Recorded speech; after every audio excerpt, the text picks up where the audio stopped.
Ce matin, je suis en train de prendre le petit déjeuner avec ma fille.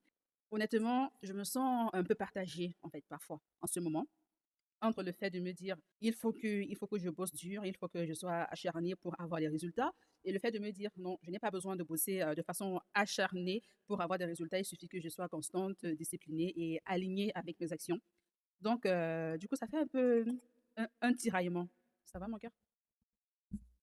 Ça va, vous? Et ce qui est bien, c'est que la fatigue, la charge mentale, franchement, j'ai réussi à m'en débarrasser. J'ai réussi à alléger mon mental, ne plus trop me mettre la pression, le fait de vouloir avancer rapidement. J'ai accepté et j'ai compris qu'en fait, les choses qui se construisent avec baraka, ce sont les choses qui se construisent doucement, pas avec précipitation et surtout avec la présence d'Allah. Donc, j'ai j'ai plein de choses, j'ai fait plein de choses, plein d'activités, commencer, abandonner. Je suis maman et franchement, on n'a pas l'impression, mais ça change tout dans la façon d'avancer. Ça change tout dans la façon de faire les choses, tout simplement.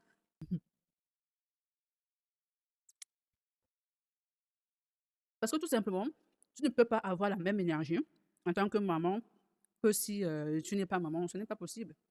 Parce que l'enfant te prend une part d'énergie. C'est un fait, c'est naturel, c'est normal. Et surtout, tu n'as pas du tout à... Ce que j'ai compris, c'est que je n'ai pas du tout à culpabiliser pour ça, en fait. Au début de ma maternité, c'était tranquille. Je n'avais pas de pression de...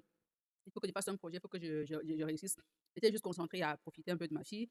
Mais au fur et à mesure, bah, forcément, vu que je suis une femme ambitieuse et je pense, et beaucoup, en fait, sont dans cette situation-là, tu te retrouves à te demander, mais qu'est-ce que je vais faire de ma vie? Qu'est-ce que concrètement, qu'est-ce que je vais faire? J'ai envie de réaliser des projets, j'ai envie de construire quelque chose pour moi.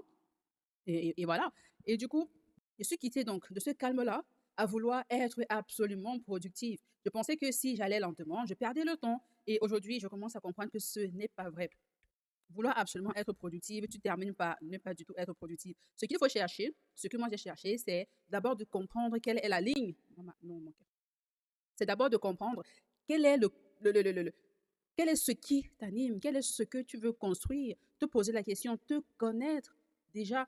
Parce que tu peux penser que tu te connais, mais en fait, nous sommes des êtres humains, on évolue, on change, on a des étapes de vie. Ce que tu aimais hier, demain, tu peux ne plus aimer ça. Et c'est normal. Donc, il faut toujours te poser la question, qu'est-ce que je veux faire? Quel est le projet que je veux faire? Et c'est là que j'ai beaucoup perdu du temps. C'est là que j'ai beaucoup perdu du temps parce que j'avais sauté cette étape et du coup, j'ai sauté de projet en projet. Mais là, ce dont je voulais partager avec vous, c'est surtout l'organisation. L'organisation en tant que mère, l'organisation avec la maternité, avec la maison, profiter de sa fille. Franchement, ces derniers temps, je commence à avoir des moments comme ça avec ma fille, un petit déjeuner un peu à romantiser. Ça me fait beaucoup plaisir et je la vois, elle a le sourire, elle profite aussi. Et franchement, ça me fait plaisir d'avoir atteint ce stade-là.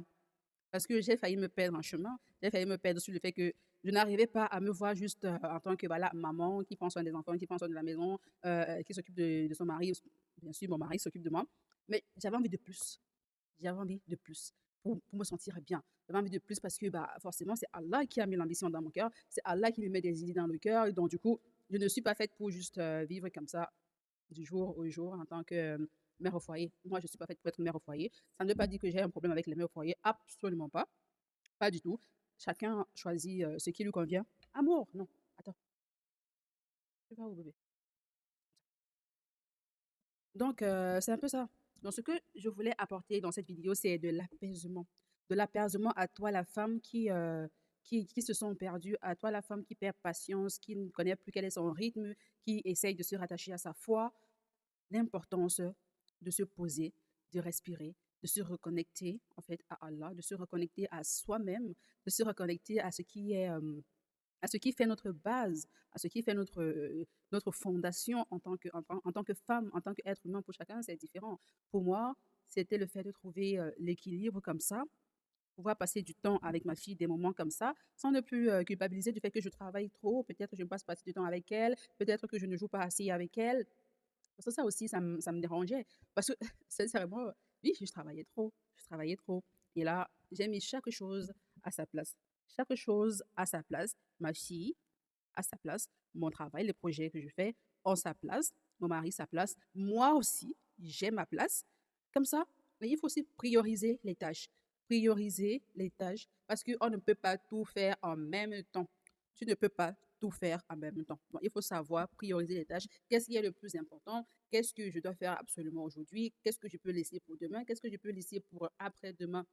Et surtout, les filles, connectez-vous à votre religion. Connectez-vous à votre foi parce que ça a beaucoup changé. Ça a beaucoup changé qui je suis. Ça a beaucoup changé mon état d'esprit, ma façon de penser. Donc, sans la religion, j'allais être cette femme-là, toujours anxieuse, toujours en burn-out, toujours en dépression carrément. Parce que les difficultés de la vie, sincèrement, parfois, ça peut vous mettre au plus bas. Et si vous n'avez pas d'attache solide, en fait, et cette attache-là, ça ne peut pas être un être humain. Si c'est un être humain, vous allez tomber. Vous allez tomber encore bien plus bas. Si vous n'avez pas d'attache solide, c'est-à-dire votre relation avec Allah, celui qui aime inconditionnellement, celui qui est toujours là, qui sait apaiser les cœurs, franchement, ça va être très, très, très, très compliqué. Ça a été ça pour moi le point de départ parce que ça nous apprend tellement de choses. Ça nous apprend c'est quoi la vie, ça nous apprend c'est quoi notre mission sur Terre, qu'est-ce qu'on fait là, ça nous apprend quelles sont les priorités, ça nous apprend comment travailler, comment chercher à gagner sa vie. Donc, c'est un peu ça. Bon, je vais aller continuer mon petit déjeuner. Ma fille, elle a terminé son plat. Mon céréal a un peu refroidi. Donc, voilà, c'est tout ce que je voulais partager avec vous et j'espère que vous allez en tirer quelque chose de bien.